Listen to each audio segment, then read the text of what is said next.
Hey everyone, welcome back to the channel. My name is Chris, and this is the NRL22 monthly course of fire for the month of September 2025. I thought that this month was both challenging and fun. It was a good mix for strong, seasoned competitors and newer competitors.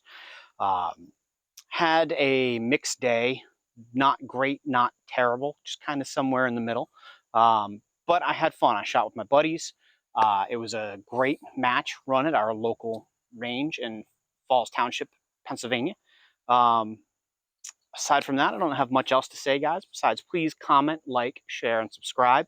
Your support and doing those things sends this thing to places that I don't even think I could have realized were going to happen. So thank you so much for being a supporter. Thank you so much for being here. And I hope I see you all out on the line. Thanks so much, guys. On the start signal, engage the targets near, then far, with one shot each in the following order and manner. Shelf, largest KYL, then far, top of the sawhorse. Next smaller, KYL, far. Shelf, next smaller, far, top of the sawhorse, smallest KYL, far. Shelf, smallest, far.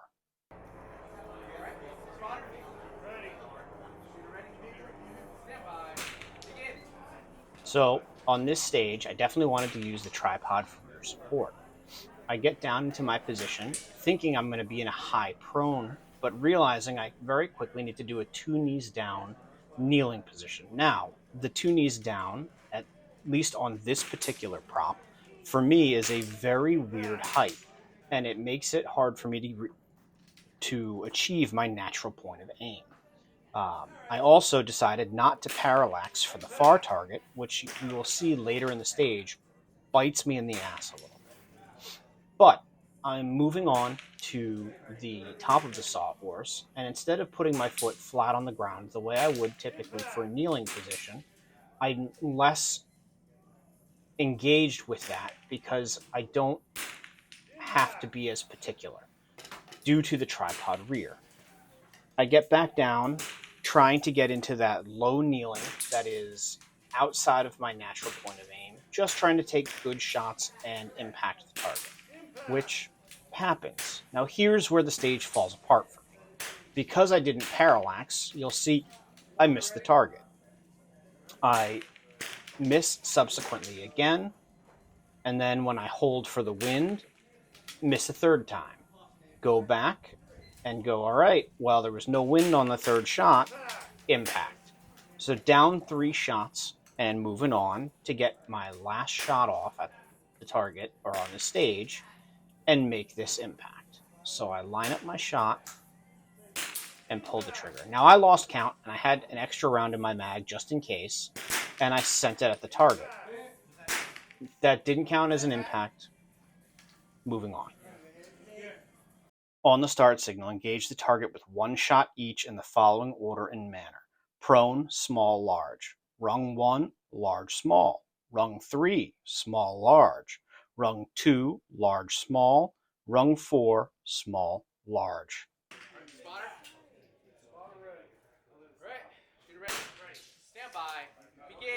So first thing I do is drop my bag here because it helps me get down without thinking about much into a prone position. Now, quickly get myself in the prone, get on that small target, knowing that there's no wind. Boom, miss. Okay, maybe there is a little wind now. It had been up and down all day, especially after that first stage, knowing it was changing. So I held left and made that impact. Now, I ditched the bipod because it helps me balance my rifle better on props like this. I get down, hold left, and make the impact. I try to repeat the same for every position. Just get a good still reticle, good trigger pull, and impact that target. Now, I take a second here, nearly dropping the bag, but also almost going up 1 rung and remembering that I have to go up 2 rungs to the 3rd position. Now, this is stable enough, but it's not as stable as I'd like it to be.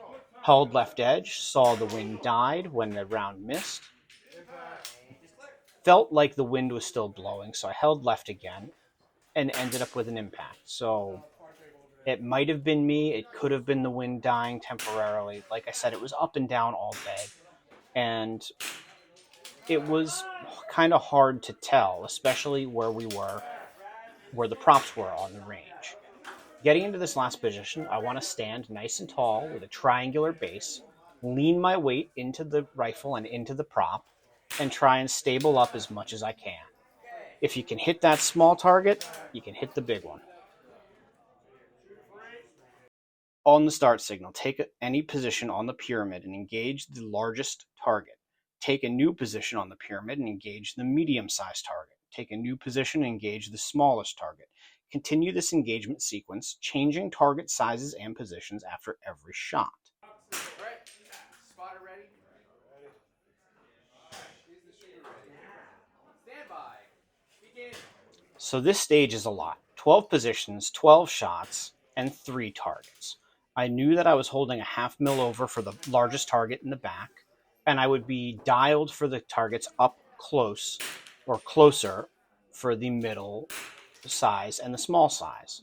My goal was to go top right, top left, and then zigzag my way across and down so that I never forget a position. Now, that round impacted on the edge of that target, made the target swing left and right, but we called it a miss. When I reviewed the trigger cam footage, it was too close to call, and it wasn't until a stage later that we figured out that it was in fact an impact.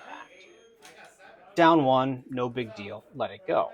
But you can see here, I'm staying to my plan, right?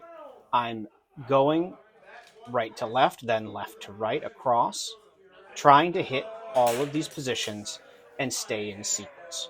Knowing that this is a high round, high movement stage, I knew that at maximum you have 10 seconds per position if you don't want a timeout. My goal was to move, build a position, be on target, bolt closed, and have a good trigger press in a maximum of 7 or 8 seconds, leaving myself a small bit of wiggle room just in case.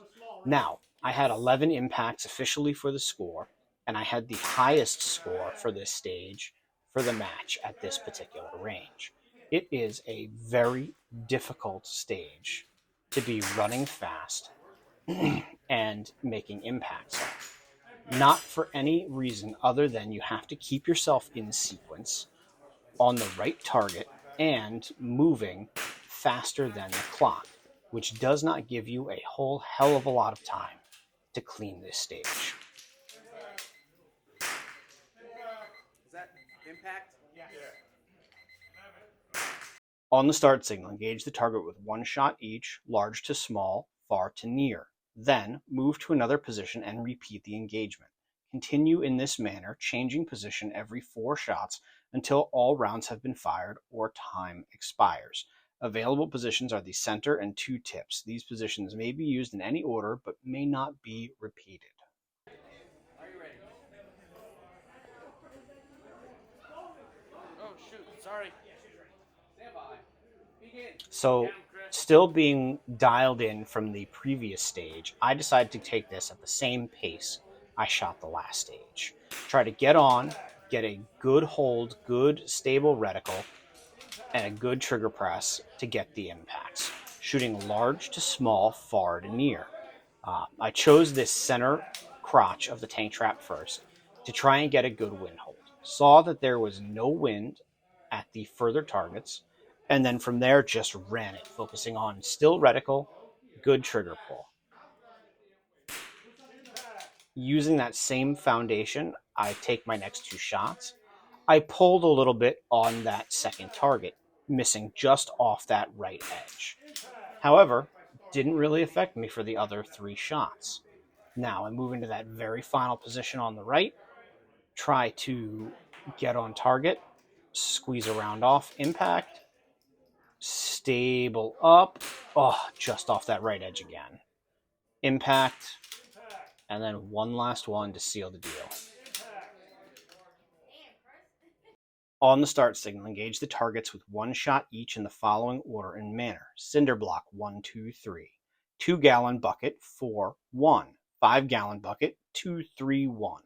Tires, 1, 4.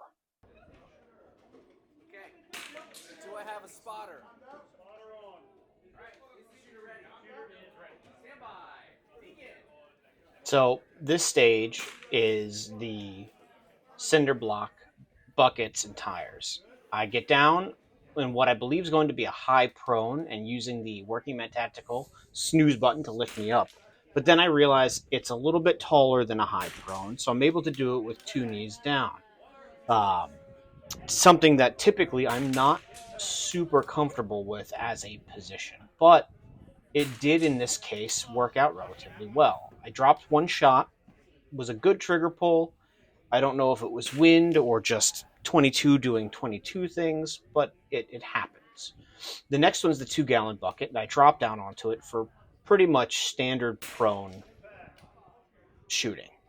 It is a very easy 2 impacts before moving on to the 5-gallon bucket.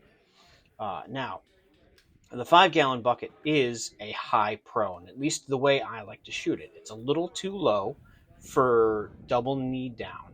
So I use that snooze button to lift my chest and shoulders up into line so that I'm prone behind my rifle, allowing me to take my 3 shots in order 2, 3, 1 and get impacts on each of them before moving on to the tires. Now, typically, I would load my body weight into the tires to keep them from bouncing less. I was feeling the time crunch and like I was running low, so I did not do that as much as I could have, which created more wobble in the reticle than there needed to be, resulting in that drop shot. If you've made it this far, guys, thank you so much for watching. Please comment, like, share, and subscribe. Your support means everything to me, and I'll see you on the range. It gets weirder.